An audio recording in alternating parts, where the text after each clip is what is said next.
이용성 기자 안녕하세요. 안녕하세요. 네. 우리 단독 전문 기자, 우리 막내 기자 이용성 기자와 함께 오늘 미중 관세 협의가 전날 진행이 됐는데 이 위험자산 선호 심리 강화됐고요. 지금 오늘 갖고 온 내용 보니까 중국 빅테크주 얘기를 갖고 왔더라고요. 네. 오늘 시성이 있었던 게 오늘 13일 그러니까 오늘 자산운용사에서 4개나 중국 빅테크 관련된 ETF를 상장했거든요. 그 상장. 예, 그래서 제가 앞단에 올해 초에 말씀드린 것처럼 운용사가 어떤 ETF를 출시하느냐에 따라서 이제 향후 트렌드나 어떤 좀 시장의 주목도 방향성을 좀 볼 수 있다고 말씀을 드렸는데 그래서 조금 오늘 관련된 내용을 준비해 왔습니다. 네, 알겠습니다. 지금 중국에 대한 관심이 높아지고 있는 것 같다라고 이야기를 먼저 포문을 열어야 될 것 같아요. 일단은 관세부터 먼저 소개를 해드리면 어제 이제 대중관세 미국 같은 경우에는 30%도 낮지는 않은 것 같아요. 그래도 145%보다는 낮아졌고 그 다음에 중국은 125%에서 10%로 그리고 요 기간을 이제 90일 정도 인하하기로 하면서 지금 전반적으로 안전자산보다는 위험자산으로 전반적으로 돈이 몰리고 있는 것 같습니다. 자, 중국 왜 주목을 해야 되는지 한번 설명을 해주시면 좋겠어요. 네, 미중 관세 전쟁이 이제 좀 완화가 되고 좀 이렇게 글로벌 증시가 어떻게 보면 반등 아닌 반등을 하고 있는데요. 올해 초 딥시크가 나와서 세상을 좀 깜짝 놀라게 한 이유 중국 빅테크를 보는 세상에 좀 눈이 달라진 것 같아요. 그래서 항생테크도 올해 세계 주요 지수 오늘 조금 떨어졌지만 떨어졌어요. 차익 매물이 나온 것 같으니 일희일비할 필요는 없을 것 같고 세계 주요 지수의 상승률을 보면 연초 이후 상승률을 보면은 유럽권이 좀 다수를 차지하고 있는데 그 10위권 안에 항생테크가 들어있어요. 항생테크는 테크만 한 지수인 건가요? 아니면 네, 홍콩 증시에 상장된 테크주. 기술 중심 기업의 30개의 주가를 좀 추적하는 주가 지수입니다. 그래서 중국의 혁신 기술 산업을 대표하는 지수로 여겨지고 있고요. 그래서 중국판 나스닥으로들 사람들이 좀 말을 하고 있는 것 같아요. 좀 별명으로서. 연초 이후 상승률이 다시 한번 짚어보면 15.38% 올랐는데요. 15.38%. 네네. 테크주 관련해서 보면 미국 같은 경우에는 미국도 뭐 굉장히 변동성이 높은데 연초 이후 이 정도 수익률이면 굉장히 뭐 이렇게 뭐라 그래야 되나요?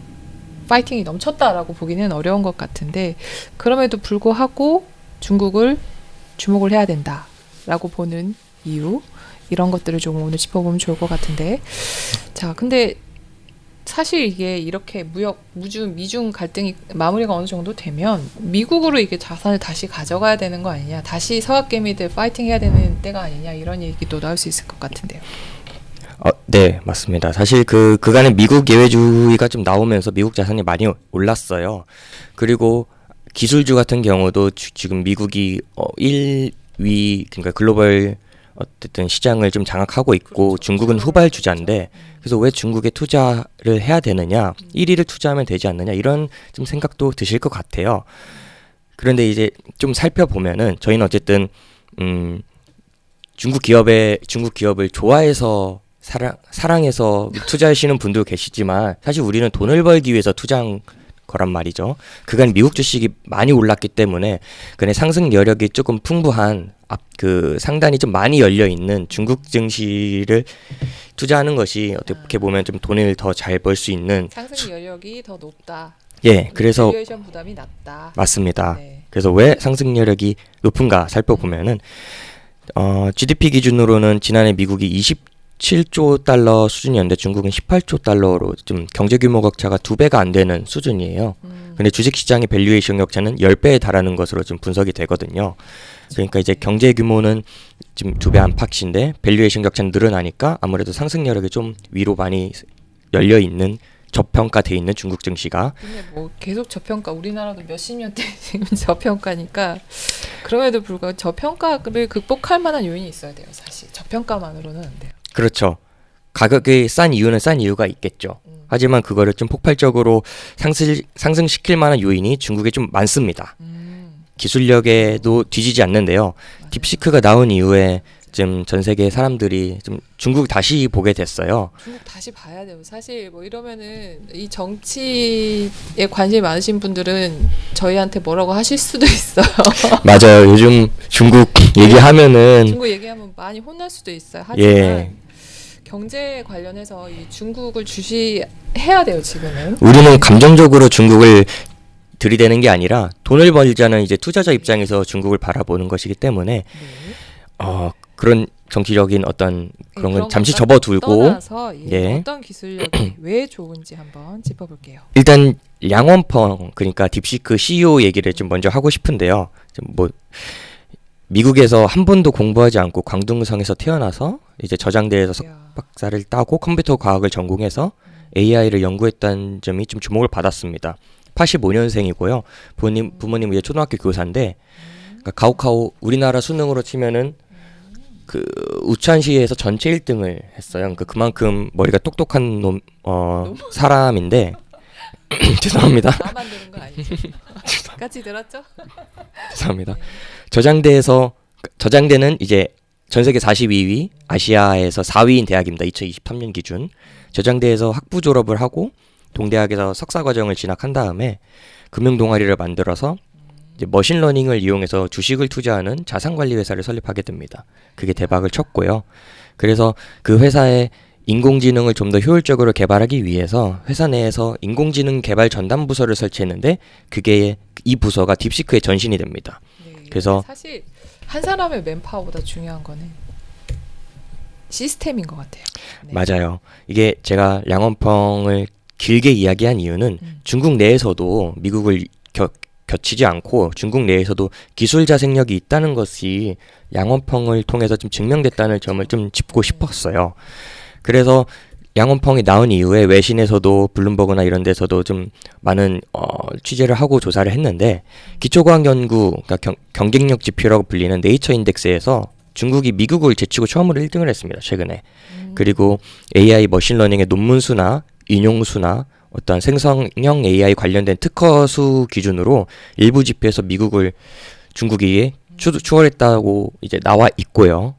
그래서 지금 이게 기술 주도권을 빠르게 확대 중인 것이 아니냐. 그리고 무엇보다 중국은 미국과 좀 다른 점이 중국의 어쨌든 사회, 경제 구조상 AI, 로봇, 자율주행 등 이런 분야에서는 빅데이터가 중요한데 맞습니다. 중국은 이런 빅데이터를 다른 나라에 비해 굉장히 모으기 쉽습니다. 네, 뭐, 정부에서 네. 싸게 그냥 막 우리들의 정보를 많이 모아 가십니다. 맞아요. 이게 뭐 반발할 수 없죠. 네. 그리고 방금 말씀하셨다시피 중국 정부가 한번 강력하게 드라이브 걸면은 정말 군대처럼 기업들조차 일사불란하게 움직이거든요. 이게 장점이다 단점일 때도 있지만 이 경제 규모를 키우는 데 있어서는 장점일 때도 있습니다. 네. 맞습니다. 그래서 저희는 그 장점을 보고 중국에 투자하는 그런 포트폴리오를 구성해 보는 게 어떤가 이렇게 말씀을 드리는 거고요. 사실 딥시크 같은 경우는요. 조금 이 개인정보 관련해서 우려가 있었는데 전반적으로 그런 부분에 대한 우려도 조금 덜어갈 필요도 있을 것 같은데 데이터 관련해서 네 그런 부분에 대해서도 조금 짚어주면 좋을 것 같은데 일단은 보면 시진핑 주석도 보면은 테크 기업에 대해서 단속을 하지 않겠다 뭐 이런 얘기도 했네요. 네네 사업을 올해 2월에 시진핑 주석이 이제 중국 빅테크 기업들의 수장들을 모아서 그런 얘기를 했습니다. 이제 테크 기업에 대한 어떤 단속을 좀 하지 않겠고 적극적으로 지원했다고 밝혔는데요. 이게 이 2월의 자담회가 중국의 제조업 중심에서 기술 중심으로 전환하는 포인트가 된다고 시장에서는 평가하고 있고요. 미국은 뭐 좀만 하면 뭐 반독점 규제다 뭐다 해서 이렇게 주춤을 할 때 중국은 이게 쭉 갈 수 있거든. 중국 정부의 지시 아래. 그런 점에서 보면은 이제 기술 잠재력이나 증시 밸류에이션의 상승 여력 뭐 이런 점에서 좀 뒤지지 않는다. 주목을 해야 될 부분이다. 이렇게 생각이 듭니다. 꼽힌다라는 거군요. 그러면 이제 여러 가지 이야기를 해주셨는데 사실 핵심은 이 중국 관련 ETF 국내에서 이 중국 증시에 접근할 수 있는 가장 손쉬운 방법이 저는 ETF라고 생각을 하거든요. 그래서 오늘 줄줄이 과거 출시한 ETF를 한번 소개를 해주시면 좋겠어요. 네, 삼성자산운용에서 코덱스 차이나 휴머노이드 로봇 ETF를 상장했고요. 미래에셋운용과 하나자산운용에서는 비슷하게 차이나 AI 테크를 10개를 추려서 만든 ETF를 출시했습니다. 타임폴리오 자산운용에서도 액티브 명가라고 불리는, 지금 잘 모르겠지만 아, 그래요? 차이나 AI 테크 액티브를 시장에 내놨습니다. 네. 그래서 어쨌든 거래소에서 선점 효과를 이렇게 누군가 먼저 출시하게 되면 좀 논란이 있으니까 공평하게 일시에 오늘 출시를 한 거거든요. 하나 빼먹었어요. 한화자산운용에 하나자산운용과 미래에셋자산운용 둘 다 둘 다 말씀을 드렸습니다. 드렸습니까? 방금. 네. 네. 어쨌든 이름을 보면은 휴머노이드 로봇, 삼성자산운용이 휴머노이드 로봇을 상장했고 미래에셋은 차이나 테크 탑10, 그다음에 한화는 차이나 AI 테크 탑10, 타임 포트폴리오는 차이나 AI 테크 액티브를 시장에 내놨습니다. 저는 이게 너무 어려워요, 이름들이. 네네네. 어쨌든 한 번 더 요약을 해드렸고. 네, 감사합니다. 근데 기존에도 이런 상품들이 있지 않았습니까? 뭐 많았던 것 같은데. 네. 네. 2022년에 삼성에서 차이나 AI 테크 액티브를 이미 내놨었고요. 그리고 앞단에 말씀드린 것처럼 항생테크, 아까 말한 중국판 나스닥을 추종하는 그 지수를 추종한 ETF도 있었고요. 근데 오늘 상장하는 ETF 명을 살펴보면은 그 좀 뭔가에 좀 집중해 있다는 느낌이 듭니다. 뭐 휴머노이드라든가 아니면 탑10으로 좀 폭을 좁혔다라든가. 그래서 조금 더 스페시픽하게 여기 제너럴한 거에서 좀 줄여놓은 것 같아요. 예, 맞습니다. 압축해놓은 스페시픽하게 거. 네. 좀 줄여놨는데 어쨌든 중국에서 유망한 기술주에 좀 집중하겠다는 의미로 해석이 됩니다. 그래서 오늘 항생테크는 홍콩에만 좀 국한돼 있다면은 오늘 출시된 ETF들은 중국 본토 증시, 홍콩, 대만 할 것 없이 전도 유망한 기술주를 집중적으로 담아냈고요. 그래서 그 운용사들이 소개한 것처럼 뭐 테리픽 10 혹은 뭐 중국판 매그니피센스 7 이렇게 좀 홍보를 하고 있는 것 같아요. 중국판 M7이라고 지금 이렇게 말씀을 하고 있는 것 같아요.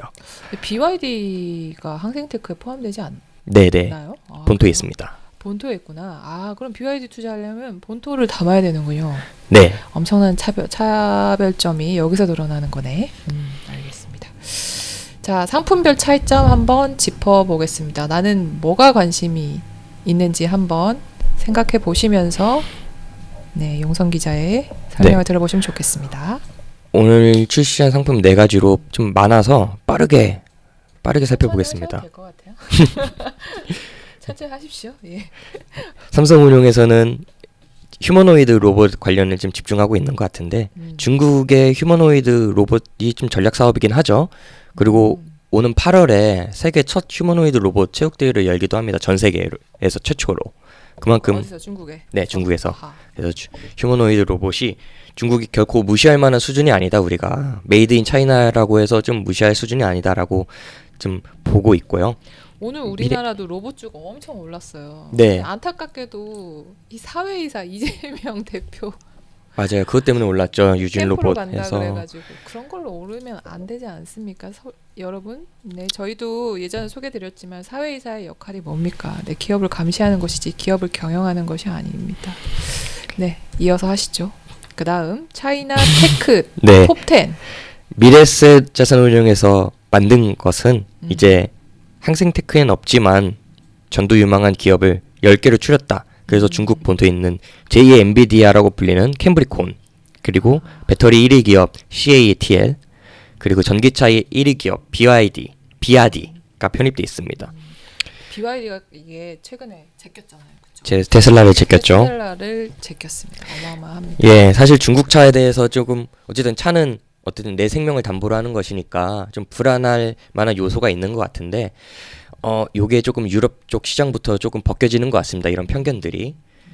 그 한화자산운용에서도 좀 탑10 축약한 걸 내놨는데 미래에셋 자산운용과 좀 대동소이합니다. 그래서 구성 종목의 어떤 비율이나 이런 차이점을 좀 주목하시는 게 좋을 것 같고요. 아 종목은 비슷한데 비율이 조금 다르다. 예, 비율이 조금 비중이? 다릅니다. 비중이 좀 다르고 바스켓에 들어간 타임폴리오에서 나온 그 액티브 ETF는 좀 네. 주목할 만한 좀 TSMC를 좀 편입하고 있다는 점입니다. 그래서 TSMC. 여러 가지 좀 다른 면모가 있으니까 여러분들이 좀 생각해서 어떤 ETF에 투자하면 좋을지 고민해 보는 것도 이제 좀 좋을 것 같습니다. 근데 이거 비중 같은 거 보려면 어디에 들어가서 보면 돼요? 사실 그 운용사 홈페이지 들어가가지고 상품 설명서를 보시면 되고요. 그리고 ETF 코스콤에서 운영하는 ETF 체크라는 데에서 쉽게 검색하시면은 실시간으로 비중이 어떻게 좀 리밸런싱이 되는지 볼 수가 있습니다. 그리고 이런 비중을 보면서 어떤 운용사가 어떤 기업을 좀 유망하게 보고 있는지도 살펴보면 재미있는 투자 포인트인 것 같기도 합니다. 어쨌든 중국 증시는 경기 하방 압력이 여전히 있어요. 그리고 트럼프 일기 때 일시적으로 협상이 진행돼서 올랐다가 협상이 결렬되면서 폭락했다가 과도한 낙관은 지양할 필요가 있다고 좀 증권가에서는 얘기하는데요. 그래서 중국 증시의 낙관적인 시각보다는 이렇게 좁혀 들어가면서 확실히 오를 만한 테크주에 지금 집중하고 있거든요. ETF 상품들이. 그래서 아까 말씀드렸다시피 메이드 인 차이나나 이런 이미지가 조금 부정적인 이미지가 있잖아요. 아까 말씀하신 것처럼 중국 하면 본능적으로 꺼려지는 거부감이 있고, 그리고 국내 증시에 상장된 중국 기업 같은 경우 보면은 뭐 각종 분식회계나 석연치 않은 매출, 영업이익, 공시. 투명한 게 투자를 하는데 많이 꺼려지는 요인이긴 하거든요. 그렇죠. 그런데 이제 네. 그거는 이제 어쨌든 과거의 유산이고 네. 중국을 좀 달리 봐야 된다. 우리는 투자하는 입장에서 돈을 벌고자 하는 것이기 때문에 어떤 이러는 부정적인 감정보다 모든 것을 다 열어놓고 살펴보면 좋을 것 같다라는 취지에서 오늘 시간을 준비해봤습니다. 제가 생각했을 때는 이게 본토 주식이나 이런 것들이 접근성이 굉장히 떨어지는데 ETF 아니면은 투자할 수 있는 방법이 굉장히 마땅치 않습니다. 예전에 본토 잘못 투자했다가 회수하기 어려운, 이제 맞아요. 개인은 아니지만 이제 기업 같은 경우에는 그런 경우도 있었고, 그런 부분에 대한 우려가 있는데 조금 정보 투명성이 강화되어 가는 것들도 아마 중국이 생각보다 빨리 움직이니까 미리 선점해 보시는 것 또 나쁘지 않을 것 같다라는 생각도 드네요. 네. 앞으로 중국판 M7 보는 뭡니까? 오탑입니까? M7 보? M7입니다. M7 주목해 보시면 좋을 것 같습니다. 네. 오늘 말씀해 주신 이용선 기자 감사합니다. 감사합니다. 네.